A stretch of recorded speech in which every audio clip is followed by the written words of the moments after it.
The Champions! On y est enfin, quart de finale de la Ligue des Champions, Paris Saint-Germain, Aston Villa. Ce match me hype tellement, je suis trop content, j'ai tellement hâte, ça va être du beau football, ça va être tellement agréable à regarder, ça va être de l'art, ça va être magique, on espère que ça sera historique, mais dans tous les cas, ça sera une grande soirée de football, ça sera une grande soirée européenne, et qui dit grande soirée, dit grande tenue, c'est pour ça que j'ai sorti la chemise, pour tout vous dire, de base on devait être deux, en costume avec des micro-cravates en mode Canal Football Club. Malheureusement, il n'a pas pu être là. On espère pouvoir le faire une prochaine fois si on continue dans la compétition, on espère. Mais dans tous les cas, je suis avec vous pour cet avant-match avec la petite chemise classe. Et pour la première fois depuis que j'ai créé cette chaîne YouTube, je vais autant rentrer dans l'analyse de notre adversaire. Ça veut dire que d'habitude, dans les avant-matchs, je parle un peu de l'adversaire, on regarde les derniers matchs, leur forme, etc. Je vous donne mon avis. Mais là, on va vraiment rentrer dans l'analyse, dans les statistiques, dans le nombre de buts qu'ils encaissent, qu'ils marquent, dans la possession et dans les joueurs qui peuvent nous faire mal. Je pense évidemment à un joueur, cet homme qui est en contrat avec nous, qui est en prêt chez eux, qui va jouer contre nous, qui retourne au Parc des Princes ce mercredi. Je pense également à cet homme qui était presque mort à Manchester United et qui renaît à Aston Villa, et lorsqu'il joue à Manchester United et qui jouait contre nous, il lâchait des très grandes performances. Je pense également à ce joueur, regardez sa tête, regardez son nom, regardez où il jouait avant et regardez où il est maintenant. Voilà, encore un ancien Parisien qui va jouer contre nous décidément. Voilà, on se souvient de Coman en 2020, on se souvient de Choupo-Moting en 2023. À chaque fois que des Parisiens jouent contre nous, ça se passe plutôt mal. Donc voilà, et puis il y a des joueurs, et maintenant il y a des coachs, un ancien coach qui joue contre nous, Unai Emery. Alors évidemment, quand on pense à Unai Emery au Paris Saint-Germain, on pense à une des soirées les plus catastrophiques, les plus cauchemardesques, les plus humiliantes de l'histoire de notre club. Mais il faut souligner, et on va en parler après, que à Aston Villa il fait un travail de fou dans le top 8 de Ligue des Champions. Ils sont, je crois, 7ème de Première Ligue, mais en tout cas ils se battent plutôt bien. Ils ont battu les meilleurs de Première Ligue pratiquement tous. Il a créé un super groupe et il faudra faire très attention à cette équipe d'Aston Villa. Mais nous, quand on est supporters parisiens et qu'on pense à Unai Emery, on pense évidemment à cette conférence de presse, la concurrence avec les fameuses bouteilles d'eau. J'aurais aimé, j'aurais même adoré vous montrer cette conférence de presse en vidéo, mais évidemment je vais me faire bloquer si je le fais. Donc on garde cette image, évidemment on va en parler juste après. Donc voilà, on va suivre la procédure d'avant-match comme d'habitude. On va parler de l'adversaire là, du coup plus en profondeur. On va parler un petit peu de notre Paris Saint-Germain, même si on connaît déjà notre Paris Saint-Germain, parce qu'on fait que en parler, c'est toujours un plaisir d'en parler. Mais on va surtout parler de la compo, parce que même si on sait ce qu'on va avoir en défense et ce qu'on va avoir au cage, qu'est-ce qui va se passer au milieu, qu'est-ce qui va se passer en attaque, Doué titulaire, Barcola, Kvara, Dembélé, est-ce qu'au milieu ça sera Ruiz, Vitinha, Mendes, est-ce qu'il y aura Zahir Emery, bref. On va en parler pour la compo, et puis on terminera comme d'habitude avec les pronos. Cette fois-ci, comparé aux autres avant-matchs, je vais moins mouiller, je vais moins jouer avec le feu, je vais faire des pronos, comment dire, plus réalistes que je pense vraiment, et ça va être risqué parce qu'il faudra faire très attention à cette équipe de West Ham, et on va en parler directement parce que West Ham, alors pour commencer, ils ont pas énormément le ballon. Quand on regarde ce match contre Manchester City qui gagne 2-1, où ils se prennent un but par Foden dans les dernières minutes du match, dans le temps additionnel. Ils ont 55% de possession et 45% pour Manchester City. Donc on comprend bien que Aston Villa n'a pas le ballon. Là ils ont la possession de balle, mais c'est un écart très minime comparé à nous face à d'autres clubs, ou face à Liverpool au match aller, où il y a une différence de possession qui est astronomique. Aston Villa a la possession, mais pas toujours. Ça c'est la deuxième mi-temps. En première mi-temps, ils avaient 32 de possession et pourtant ils ont mis un but. Et Manchester City 0. Donc sur le total des deux, là ils ont 44% de possession, et là ils ont Manchester City 56. C'est-à-dire que c'est un club qui a, même quand ils n'ont pas la possession, ils gagnent le match. Ils savent jouer sans le ballon, ils savent avoir la possession, ils savent l'avoir, mais ils l'ont sans trop l'avoir, c'est-à-dire qu'ils l'ont, mais c'est pas de la surdomination comme le PSG fait. On peut reprendre un autre match, ce match retour contre Bruges. où il gagne 3-0, avec une deuxième mi-temps évidemment surdominée, 73% de possession à 27. Voilà, on peut voir 0 tir, nombre de tirs 0 de Bruges, 0 tir cadré, 0 grande chance, rien du tout, 0 but attendu, parce que voilà, c'est une équipe d'Aston Villa qui a surdominé cette deuxième mi-temps, avec évidemment les 3 buts. En première mi-temps, c'est totalement l'inverse. 34% de possession pour Aston Villa et 66% pour Bruges. Cependant, Bruges n'a pas marqué. Parce qu'Aston Villa est une équipe, on va le voir après, qui n'encaisse pas énormément de buts. Ils savent jouer quand ils sont sous pression, quand ils n'ont pas le ballon.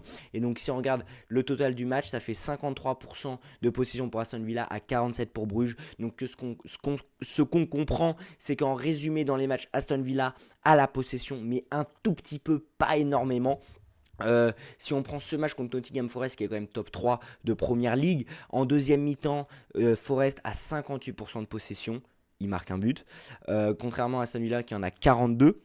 En première mi-temps, Aston Villa en a 61 et Nottingham Forest 39, et c'est en première mi-temps qu'il marque les 2 buts. Et du coup sur le total du match, Aston Villa a plus de possession que à Nottingham Forest, mais 52-48, encore une fois, ça ne se joue à rien. Si on voit sur tout le match là, ils ont 17 tirs, 8 cadrés.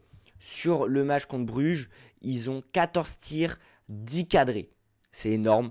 Contre Manchester City, c'était 11 tirs, 6 cadrés. Donc c'est une équipe qui se crée des occasions, qui marque, qui encaisse pas beaucoup de buts, qui a la possession généralement une mi-temps sur deux, c'est-à-dire qu'il y a une mi-temps où ils ont beaucoup de possession et une deuxième mi-temps où ils l'ont pas, mais ils se font dominer, mais ils défendent assez bien et ils savent jouer en étant dominés.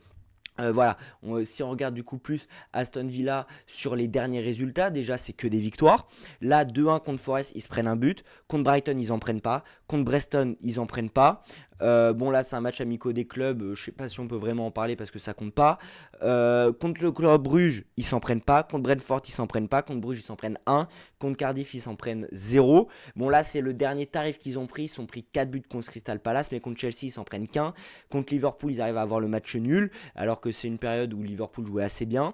Là contre Ipswich, ils en prennent qu'un. Contre Tottenham, ils en prennent qu'un. Bref, c'est une équipe qui n'encaisse pas énormément de buts et pourtant ils en mettent parce qu'ils marquent à tous les matchs. 3 buts là, 3 buts là, 3 buts là, 2 buts là, 2 buts ici, 3 buts ici, 3 buts là, 2 buts là. Donc voilà, c'est une équipe qui marque beaucoup, qui encaisse peu, qui se fait généralement dominer sur une mi-temps mais qui n'encaisse pas vraiment et qui arrive à se faire dominer et à maîtriser, un peu comme le Paris Saint-Germain, où quand on n'a pas le ballon, tous les joueurs défendent ensemble et ils arrivent à maîtriser le match. Aston Villa, c'est à peu près la même chose, mais c'est une équipe qui arrive à bien gérer ses matchs quand ils ont pas, alors qu'ils n'ont pas le ballon. Ils ne cherchent pas forcément à avoir le ballon, ils ne cherchent pas à surdominer le match, à avoir la possession comme le Paris Saint-Germain de Luis Enrique le fait. Donc cette équipe d'Aston Villa, il faudra en faire très attention, il faudra faire très attention à cette équipe d'Aston Villa parce qu'elle peut faire très mal sur des contres directs. Parce que on va parler du coup, c'est là où on va parler d'un ancien parisien, Lucas Digne. Alors Lucas Digne, c'est un joueur qui envoie des ballons vers l'avant, vers l'avant, vers l'avant, ça peut aller très vite. Il n'y a pas vraiment de jeu collectif, d'action collective comme il y a à Paris. Voilà, nous, ça joue, tous les joueurs touchent un peu le ballon, c'est des actions collectives qui mènent à des buts. À Aston Villa, c'est des centres, c'est des ballons longs. Généralement, il y a une ou deux passes, 3, allez, 4 maximum, et ça va au fond. C'est-à-dire que c'est pas une équipe qui construit et qui marque, c'est une équipe avec plus d'individualité et une équipe, alors nous aussi on a des individualités pardon, qui jouent en équipe. Aston Villa, certes ça joue en équipe parce que ça défend ensemble pour encaisser pas beaucoup de buts même quand ils sont sous pression, mais c'est une équipe qui marque, mais ça va vers l'avant, on ne cherche pas forcément à combiner, on cherche à aller le plus vite possible devant le but et à marquer. Donc on a Lucas Digne, alors est-ce qu'il sera titulaire ou pas, on le saura demain. Enfin pour moi c'est demain, je ne sais pas encore quand l'avant-match va sortir, mais moi Lucas Digne, pour les matchs de l'équipe de France, il était titulaire au match aller, je l'ai regardé, je l'ai trouvé bon sur les coups de pied arrêtés, il a tiré quelques coups francs avec l'équipe de France. On sait très bien que nous les coups francs c'est un peu, enfin les coups francs, les coups de pied arrêtés en général c'est notre faiblesse, c'est là où on se prend des buts. L'année dernière, cette saison, tous les ans on se prend des buts, des erreurs bêtes sur ça, ça a encore été le cas récemment, je sais plus sur quel match, mais ça a encore été le cas, c'était contre Saint-Etienne. Voilà, on se prend des buts sur coup de pied arrêté encore et encore. Donc attention aux coups de pied arrêtés de Lucas Digne. Évidemment, on va parler de Rashford un petit peu, j'ai envie de vous parler de lui parce que comme j'ai dit dans l'intro, il était, comment dire, presque mort à United, mais il revient en forme et c'est un joueur qui peut faire très très mal, qui est très bon techniquement, qui court très vite. Et comme je vous l'ai dit, Aston Villa, c'est des équipes, hein, c'est une équipe qui va tout de suite vers l'avant et qui veut directement marquer sans passer par 30 000 passes, par une grande possession de balle. Donc attention à ce joueur qui peut nous faire très mal. Mais bon, je fais confiance à nos latéraux et à notre défense, à nos milieux de terrain. Mais voilà, c'est un joueur contre nous avec Manchester United. Il a toujours été très bon. Donc, il aime bien jouer contre nous. Il a déjà marqué au Parc des Princes en jouant contre United. Donc, à voir ce que ça va donner au Parc des Princes ce mercredi. Donc, attention à ce joueur. Et puis, Marco Asensio. Marco Asensio, je suis mitigé parce que c'est un joueur, quand on l'attend pas, il est exceptionnel. Il met des buts de fou. Il est très bon. Ça a été le cas à Paris. Là, je le trouve plutôt régulier. On va regarder sa fiche. Marco Asensio, il est assez régulier depuis qu'il est depuis qu'il est arrivé. Bon, depuis qu'il est arrivé, voilà, il y a 2 buts là, un but contre Bruges, 2 buts là, donc il a mis 3 buts au total contre Bruges en Ligue des Champions. Ici, il met un but, là, il met une passe D. Bref, il est beaucoup plus, comment dire, régulier là à Aston Villa qu'il l'a été à Paris. Parce qu'à Paris, c'est je fais une très bonne entrée, du coup, je deviens titulaire. Je fais un match de merde, je suis sur le banc, on me fait pas confiance, je fais une bonne entrée, hop, je réintègre le groupe, je joue, je suis titulaire, je suis mauvais, bref, voilà, c'est un peu un cycle vertueux, c'est comme ça qu'on dit, bref, vous avez compris mon idée. Maintenant, évidemment, on l'attend sur ce match. Alors, dans les matchs où on attend Marco Asensio, ça a été le cas à Madrid, ça a été le cas à Paris, il répond généralement pas présent. Après, je suis un peu superstitieux, mais les anciens Parisiens, c'est pas totalement un ancien Parisien parce qu'en soi, il est encore sous contrat avec nous, mais les anciens Parisiens, généralement contre nous, ils savent nous faire mal. Donc, attention à Marco Asensio parce que je pense qu'il va nous faire mal. On va venir dans les pronos après, mais je pense qu'il va au moins nous mettre un but ou deux. Mais voilà, donc attention à Marco Asensio qui va retrouver le Parc des Princes ce mercredi. Et je pense aussi qu'il peut nous faire très mal. Je pense à la connexion Marco Asensio, Marcus Rashford en première ligue qui fonctionne très très bien. Donc attention à ce duo qui peut nous faire très mal. Donc voilà, pour continuer sur Aston Villa, je voulais parler de cet homme. Alors, certes, quand on pense à Unai Emery au PSG, on pense à la remontada malheureusement, mais il a quand même apporté des choses que j'avais bien aimées. Et ce qu'il apporte à Aston Villa, c'est quelque chose de fou. Parce qu'au classement en première ligue, ils sont 7e, ils ont 51 points. Ils sont à 2 points du top 4, à quelques points de Nottingham Forest. Ils peuvent encore terminer dans le top 4, dans le top 5 pour jouer les compétitions européennes la saison prochaine. Ils ont fini dans le top 8 cette saison ils ont fini 8e cette saison en Ligue des Champions dans cette nouvelle phase de Ligue. C'est une équipe, alors en première ligue à l'extérieur, qui encaisse pas mal, qui a seulement 20 points. C'est une équipe meilleure à domicile, mais bon, pour le match à domicile, on en parlera pour l'avant-match du match retour. Mais voilà, c'est une équipe quand même assez... Elle n'est pas mauvaise à l'extérieur. Voilà, donc il faudra faire attention. Donc je pense que j'ai fait le tour de tout ce que je voulais dire sur Aston Villa. Il faudra absolument faire attention à cette équipe. Ne surtout pas la sous-estimer dans les différents stats que je vous ai montrés. Ils ont pas souvent la possession. Quand ils ont la possession, c'est de peu. Et ils se font souvent très dominer. Mais malgré tout, ils gagnent des matchs. Ils marquent des buts. Ils encaissent peu. Voilà, c'est ce qu'il faut retenir de Aston Villa. Mais je crois en notre Paris Saint-Germain. Donc là, maintenant, on va parler de notre Paris Saint-Germain qui, évidemment, part favori. Alors, quand on part favori, on n'est pas forcément... comment dire ? Généralement, quand on dit que Paris est favori, on s'en sort pas forcément. On se rappelle contre Dortmund la saison dernière. Voilà, quand on part favori, on n'est pas les meilleurs, on va dire. Donc depuis le retour de trêve, j'ai pas envie de dire que ça va pas, parce qu'on met quand même 6 buts à Saint-Etienne, on en met 4 contre Dunkerque, mais ces deux matchs-là ont un dénominateur commun, c'est la première mi-temps. On galère à rentrer dans les matchs depuis le retour de trêve. Alors qu'est-ce qui se passe? Je sais pas, la deuxième mi-temps est toujours meilleure que la première. On encaisse, voilà, première mi-temps, là on encaisse un but, là on encaisse 2 buts. Donc qu'est-ce qui se passe? Je sais pas, à chaque fois cette première mi-temps, il y a un problème dans les précisions, on a du mal à rentrer dans le match. Donc après, ces deux équipes beaucoup moins fortes que nous, est-ce que les joueurs les ont sous-estimés?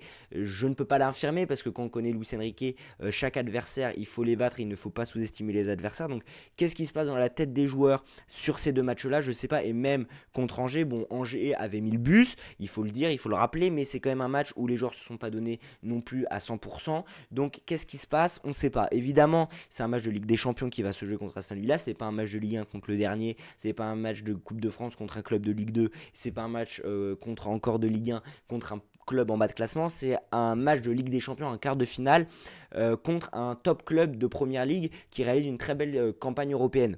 Donc évidemment dans la tête des joueurs ça va être différent. Voilà, donc c'est un Paris Saint-Germain, on le sait, donc je vais prendre évidemment ce match-là parce que pour moi c'est le match référence en termes de possession, en termes de domination, avec un Paris Saint-Germain qui a 70% de possession, ça c'est de la surdomination. Première mi-temps 68%, deuxième mi-temps 73%, contre Liverpool qui est la première équipe de Première Ligue qui était encore il y a quelques semaines la meilleure équipe du monde.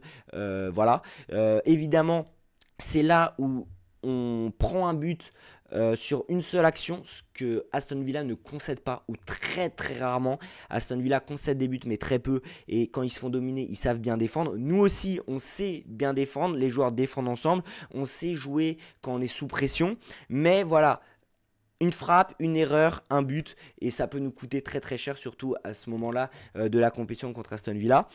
Donc oui, on aura la possession contre Aston Villa, c'est sûr. Alors je ne sais pas si on aura 70% de possession, l'avenir nous le dira, mais on aura la possession, on aura le ballon, on aura beaucoup d'occasions, énormément d'occasions, et contrairement à ce match contre Liverpool où on a 27 tirs et seulement 10 cadrés, il faudra encadrer beaucoup plus, et surtout il faudra mettre des buts. Voilà, donc pour moi alors est-ce qu'on est favori? Oui, ça pour moi on est clairement favori en soi parce qu'on a éliminé Liverpool.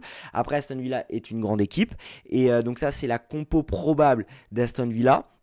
Donc là ils mettent pas Asensio titulaire. Pour moi Asensio sera titulaire, mais voilà, donc ce que je voulais dire c'est que ce match là va être très très très compliqué. Il faudra pas sous-estimer Aston Villa, il faudra bien la regarder dans les yeux et il faudra aller au bout de nos occasions. Donc maintenant je vous propose qu'on parle un petit peu de la composition du Paris Saint-Germain. Alors la composition probable de Footmob, donc ça on le sait, pour la défense ça sera Beraldo parce que Marquinhos ne sera évidemment pas là. Parce qu'il est suspendu malheureusement.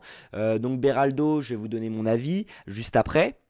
Donc ils disent Ruiz, Vitinha, Neves, Kvaratskhelia, Dembélé, Barcola. Donc évidemment c'est une compo plus que probable, c'est sûrement ce qui va se passer. La question c'est Doué. Parce que est-ce qu'on met Doué à la place de Vitinha ou Neves? Parce qu'on sait très bien que Ruiz va être titulaire. Et donc du coup on met un de ces deux là, un de ces cracks là sur le banc, ou alors on met Doué en attaque et on met Barcola sur le banc, ou alors on met Kvaratskhelia sur le banc et Doué en attaque. Donc voilà, il y a pas mal de questions qui peuvent se poser, moi je vais y répondre. Donc j'ai envie de commencer par Beraldo parce que alors évidemment on n'a pas trop le choix. Marquinhos est suspendu, Hernandez je ne le vois pas être titulaire, Kimpembe encore moins, surtout qu'on a bien compris qu'il y avait une hiérarchie des remplaçants. Beraldo, donc il y a d'abord Marquinhos, Pacho, tout ça. Ensuite Beraldo, Hernandez et Kimpembe. Donc Beraldo est au-dessus de la hiérarchie quand il n'y a pas Marquinhos et que Pacho est déjà titulaire. Donc Beraldo, moi il me fait peur. Je suis pas serein pour ce match-là, surtout quand tu as des joueurs comme Marcus Rashford, quand tu as des joueurs comme Asensio, et surtout aussi un joueur, j'en ai pas encore, j'ai oublié d'en parler. Quand je parlais comment ça s'appelle, d'Aston Villa, pardon, excusez-moi, c'est aïe aïe aïe, attendez, je vais le retrouver, j'ai plus son nom en tête.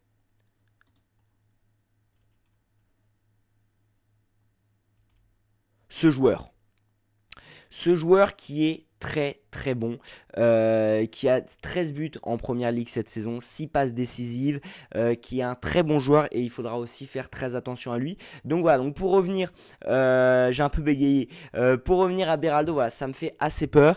Après, il peut très bien nous sortir le match de sa vie, comme Donnarumma nous l'a sorti au match retour contre Liverpool. Donc, je suis pas serein, mais on verra. Donc moi c'est là où j'hésite vraiment parce que évidemment j'ai envie que Neves, Vitinha et Ruiz soient titulaires. Enfin j'ai vraiment envie que Neves soit titulaire parce que si on met Doué au milieu de terrain, faut enlever un de ces deux-là.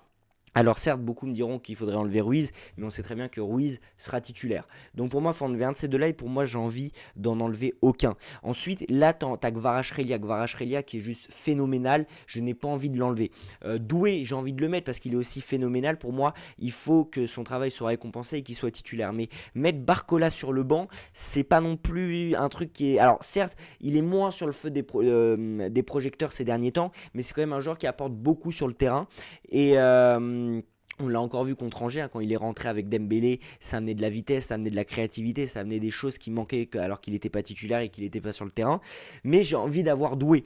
Donc là maintenant, il faut faire un choix. Et mon choix, ça serait, je garde ça. Voilà. Et je fais une attaque Kvara, Dembélé, Désiré Doué. Voilà, j'ai pris ma décision, je vous avoue, je réfléchis depuis tout à l'heure, je viens de prendre ma décision à l'instant, je ne sais pas du tout ce qui se fera. Si c'est Barcola qui est titulaire, je serai très content, je ne sais pas quel compo mettre. Donc pour moi, ce changement-là, je mets juste Doué à la place de Barcola. Je pense qu'il sera peut-être à remplacer par Neves, mais que je vois pas comment on peut mettre Neves sur le banc tellement qu'il est exceptionnel. En fait, tous nos joueurs sont exceptionnels, on a un début de profondeur de banc qui est quand même pas mal et je ne sais pas qui mettre titulaire en fait. Parce que pour moi, chaque joueur a à peu près sa place dans cette équipe, dans ce 11. Donc à voir ce que Luis Enrique va mettre. Mais pour moi, voilà, ça sera Donnarumma, Hakimi, Beraldo, Pacho, Mendes, Neves, Vitinha, Ruiz, Kvara, Dembélé et Désiré Doué. À voir ce que Luis Enrique va décider. Et pour terminer sur cet avant-match, on va faire les petits pronostics. Alors pour commencer, je pense que les deux équipes vont marquer. Voilà. Pour commencer, je pense que le Paris Saint-Germain va s'imposer. Je pense qu'il y aura plus de minimum 3 buts dans le match. Voilà. Alors peut-être plus, je sais pas, mais au moins 3 buts dans le match. Et je vois bien Ousmane Dembélé décisif avec un ancien Parisien décisif. But, passe décisive, Lucas Digne, Asensio, on verra. Alors Asensio n'est pas totalement un ancien Parisien parce qu'il est encore sous contrat avec nous, mais c'est un joueur qui est passé par Paris. Donc voilà. Donc ça c'est pour mes pronostics, on en parlera dans le débrief. Et j'aimerais terminer ce débrief, cet avant-match, pardon, par ça, la concurrence. Unai Emery avait parlé de ça, de la concurrence. C'est ce qui se passe réellement sous Luis Enrique et c'est ce qui est enfin appliqué. Un joueur est sur le terrain quand il mérite d'être sur le terrain. Et ça, Luis Enrique nous l'a bien fait comprendre. Unai Emery voulait nous le faire comprendre. Alors, il avait pas encore les stars de Neymar, de Mbappé, de tout ça. Attends, s'il les avait... C'était le coach en 2017. Attends, est-ce qu'après la remontada, il est resté? Ah, j'ai un doute là maintenant. Oh putain, je sais plus. Bah si, il a fait une saison avec Neymar et Mbappé, si je dis pas de bêtises. Donc, j'ai un doute. Oh là là, c'est terrible. J'ai un énorme trou de mémoire. Enfin bref, ce que je veux dire, c'est qu'il parlait déjà de la concurrence qui n'était pas... alors, est-ce qu'il l'appliquait vraiment? Voilà. Mais... ce qu'il explique, c'est ce qui se passe vraiment et vraiment au Paris Saint-Germain cette année. C'est un joueur est sur le terrain quand il le mérite. Et c'est ce qui se passe au Paris Saint-Germain, c'est ce qui se passe, c'est ce que Unai Emery fait à Aston Villa. Et c'est pour ça qu'il réussit autant. Et j'ai envie de dire que c'est un très grand coach. Donc coach, parce que c'est un autre ancien coach, donc je vais l'appeler coach. Bon courage pour ce match. Bon retour au Parc des Princes. Et... j'aimerais dire que le meilleur gagne. Enfin, je vais dire que le meilleur gagne parce que c'est le football, c'est le fair play. Mais si on peut vous éteindre, on vous éteindra. Voilà. Je pense que je vais m'arrêter sur ça parce que, voilà, si on peut vous éteindre, on vous éteindra. Donc voilà, on arrive sur la fin de cet avant-match. Donc pour résumer un petit peu tout ce que j'ai dit, Aston Villa est une équipe qui n'a pas toujours la possession. Ils marquent pas mal de buts. Ils en encaissent peu, ils savent très très bien jouer quand ils n'ont pas la possession, c'est un match piège. Nous aussi, on a nos cartes. Nous aussi, quand on domine, on peut faire très très mal. Quand on n'a pas le ballon, on sait jouer ensemble, on sait défendre ensemble, on est solide, c'est une équipe, chacun est prêt à rentrer quand ils sont sur le banc. Chacun est prêt à mouiller le maillot, à se battre quand ils sont titulaires. Et cette équipe peut réaliser de grandes choses et ça va être un match très très intéressant. Je serai au stade, voilà, je vous le dis maintenant. Donc le débrief sortira avec un petit peu de retard. On espère qu'il sera dans de meilleures conditions que le débrief du match aller contre Liverpool. Et voilà, on va s'arrêter là. Amis parisiens, bon match à tous. S'il y a des supporters d'Aston Villa qui me regardent, bon match à vous. S'il y a des fans de football qui me regardent, profitez parce que je pense que ça va être encore une fois un très gros match. Certes, Aston Villa n'est pas un gros nom du football, ça claque moins que Liverpool, que le Barça, que le Real, que le Bayern, mais c'est un club qui joue très très bien au football. C'est un club qui, si ce club est là maintenant, c'est qu'il y a une raison. Si ce club est en quart de finale, c'est qu'il y a une raison. Et c'est un club qui peut nous mettre en danger. Donc voilà, bon match à tous. Et si j'ai un truc à dire, allez Paris. Et on espère évidemment aller loin dans cette compétition et d'être dans les meilleures conditions pour entamer ce match retour à l'extérieur qui va être très très compliqué. Sur ce, ici c'est Paris!